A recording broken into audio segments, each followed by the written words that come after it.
Sirdoonka Israa'iil ayaa isku dayay inay howlgeliyaan wiil shacab ah oo ay u arkayeen inuu noqon karo sirdoon iyaga daacad u ah.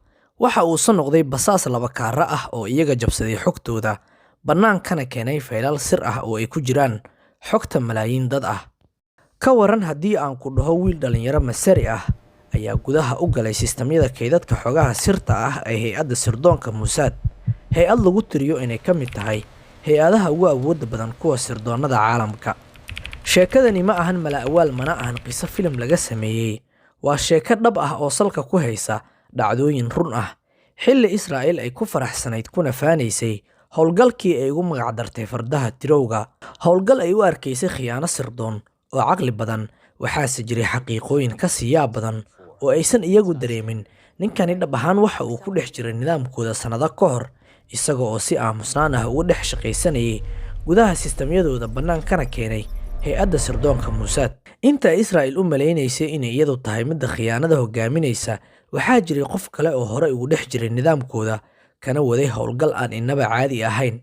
Howlgal si tartiib ah u burburiyey faylalkii xogaha sirta ahaa ay ku keydin jireen. Maanta waxaan si wada jir ah u galaynaa faahfaahinta howlgal sirdoon oo lagu magacaabo Al-Zaybah, kaas oo lagu tiriyo mid ka mid ah howlgallada sirdoon ee ugu halista badan uguna yaabka badan taariikhda hay-adaha sirdoon ee caalamka. Cumar waxa uu ahaa wiil caadi ah, muuqaal ahaan wax gaar ah kama duwanayn dadka kale. Shaqo ahaan waxa uu ka shaqayn jiray farsamo yaqaan dhanka kaamirooyinka ah, isaga oo ka howlgeli jiray shirkad gaar loo leeyahay.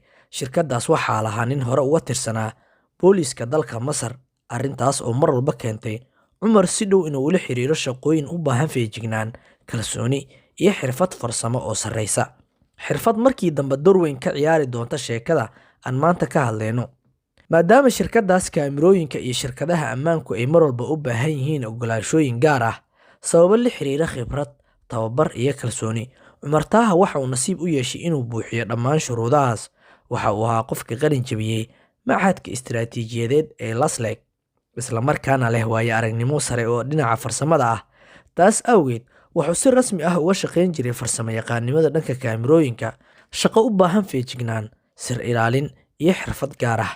Intaas keliya kuma uusan ekaan Cumar, waxa uu lahaa sifooyin dabiici ah oo Allah si gaar ah ugu manaystay, sifooyin aan lagu baran jaamacad balse ku yimaada hibada qofka. Waana sababtaasi midda keentay in hay-adaha sirdoonku aysan iyagu sugin qofka albaabka u soo gargaraaca ee dhahaya aniga ayaa raba inaan basaas idiin noqdo. Inta badan taasi ma dhacdo. Habka dhabta ah waa mid ka duwan sidaas. Sirdoonku iyaga ayaa raadiya qofka ku habboon shaqadan. Waxaa jiro xulasho adag, xulasho nafsiyadeed, mid shakhsiyadeed iyo mid dabciyadeed. Qof kasta lama qaato, waxaa la eegaa maskaxdiisa, dabcigiisa iyo sida uu ula falgalo dadka kale.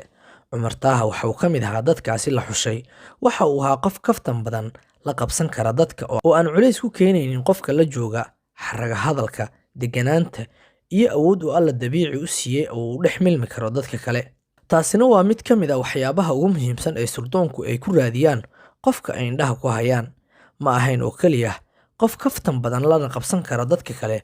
Cumar Taaha waxa uu kale u lahaa feejignaan degdeg ah iyo awood sare oo uu wax ku dareemo. Waxa uu si dhaqso ah u fahmi jiray xaaladaha.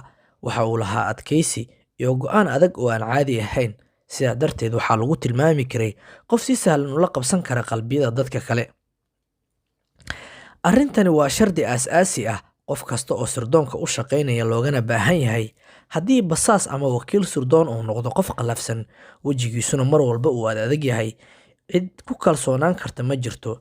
Sidee ayuu u dhisi karaa xiriir bulsho haddii qofku uu sidaas yahay? Sidee ayuu ku heli karaa xog sirdoon? Sidaas awgeed, dhisidda xiriirada bulshada waa laf-dhabarta shaqada sirdoonka. Cumarna arrintaasi aad ayuu ugu fiicnaa oo waxaa la dhihi karay 100%. Dhanka noloshiisa gaarka ah, Cumar waxa uu ahaa nin guur soo maray. Waxa uu lahaa wiil yar oo lagu magacaabi jiray Cali. Cumar ayaa dhalay wiilkaas lagu magacaabo Cali. Xaaskiisii hore waxa ay guursatay nin maalqabeen ah markii ay kala tageen, arrintaas oo Cumar ku abuurtay dareen gudaha ah. Mar walba waxa uu isbarbar dhigi jiray naftiisa iyo ninka xaaskiisii hore guursaday, isaga oo u arkayay in ninkaasi dhaqaale ahaan ka awood badan yahay Cumar. Tani waxay Cumar ku reebtay raad nafsiyadeed oo qoto dheer, inkasta uusan mar walba si toos ah u soo bandhigin. Si kastaba ha ahaatee, dareenkaasi gudaha ah ma uusan ka hor istaagin in Cumar uu sii wato noloshiisa, shakhsiyaddiisa iyo kartidii uu lahaa la qabsiga dadka iyo duruufaha adag, taas oo markii dambe ka dhigtay qof si gaar ah indhaha sirdoonka ay u qabtaan Cumar.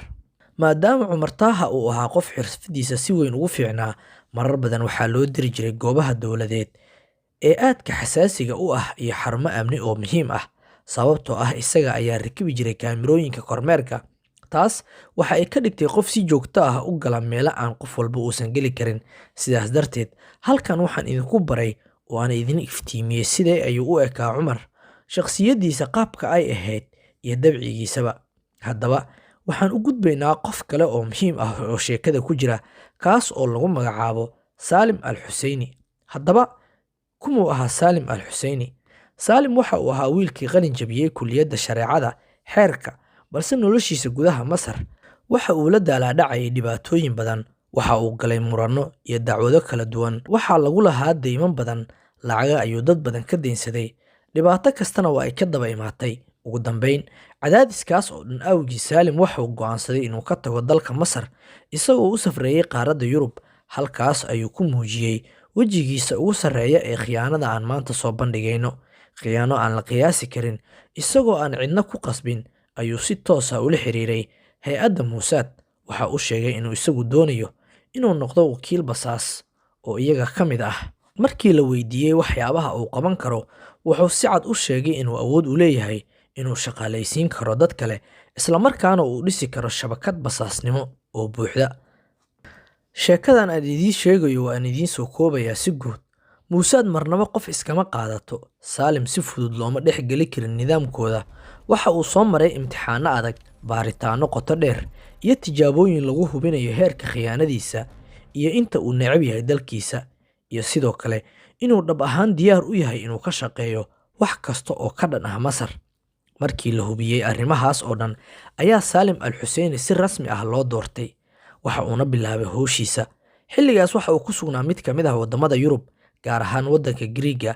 Halkaas ayuuna ka bilaabay dhismaha shabakad basaasnimo, kuwo qaarkood ka howlgala Yurub gudaheeda iyo kuwo kale oo si toos ah ugu wajahan gudaha dalka Masar, sida Sleeping Cellska oo kale. Dadka qaarkood ayaa laga yaabaa inaysan garanaynin macnaha Sleeping Cellska.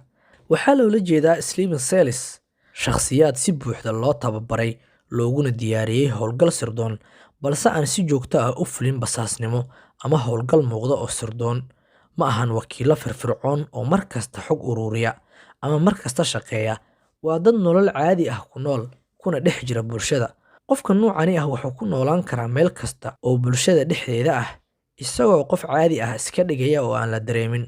Wuxuu subax walba u kici karaa shaqadiisa, galabtiina dib ugu soo laaban karaa gurigiisa isagoo aan wax shaki ah laga qabin. Laakiin marka la siiyo amar gaar ah ama howlgal laga codsado, markaas ayuu si degdeg ah u noqdaa wakiil sirdoon ama xubin ka tirsan unugga hurdada.